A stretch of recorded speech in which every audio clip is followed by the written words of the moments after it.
The evolution of the smartphone, from bricks to flips to slabs, now back to flip again. Oh, what is going on? Foldable phones may actually be the future. So let's check in with Lisa, senior mobile editor for CNET, to talk about these foldables. What is going on with this? Yeah, absolutely. So foldable phones are becoming more popular. Samsung just released a couple of new models last month. We're also seeing Google getting into the space. Motorola also launched a new foldable earlier this summer. So this is definitely an area that big tech companies are investing in when it comes to the future of the smartphone. Now, when we hear the words flip and foldable, Lisa, they sound interchangeable, but that is not necessarily the case, right? These foldable phones are definitely a step up from the flip, right? Absolutely. So the flip phones that we had in the early 2000s were pretty basic. You would open it and there would be a small screen and then, of course, the dialing keys. But today, the flip phones that we have now are more like regular smartphones that you can actually fold in half so that they fit in your pocket more easily. And that's really the big appeal behind these phones, is that you get something that feels a bit more portable and something that's easier to fit in your pocket compared to the large, 6-inch screens that most of us are carrying around today. That does sound pretty convenient, but I think it's really important to talk about the pros and the cons of them. Let's start with the pros.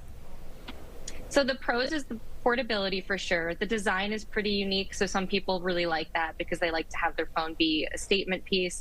And the other thing is, since you can fold it, you can also fold it halfway so that the phone can kind of stand up on its own. And some people like that because if you want to take a photo but no one's there to take a picture for you, you can kind of take a picture on your own without a tripod. And the same thing goes for watching movies and things like that. You can prop up your phone so that you can actually see the screen without having to lean it on something, almost like a built-in kickstand. Now, what about the cons of the foldable phones? There are a few of those, right?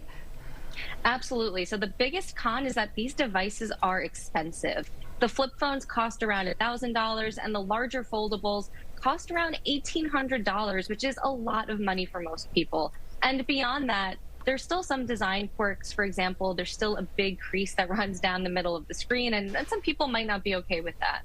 Well, we know there's a big Apple announcement coming next month. Do you feel like we might be seeing a foldable from them as well?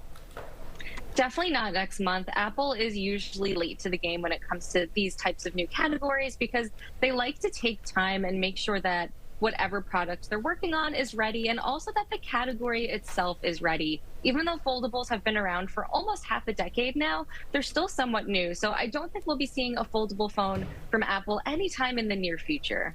All right, Lisa Eadicicco from CNET, thank you as always for joining us.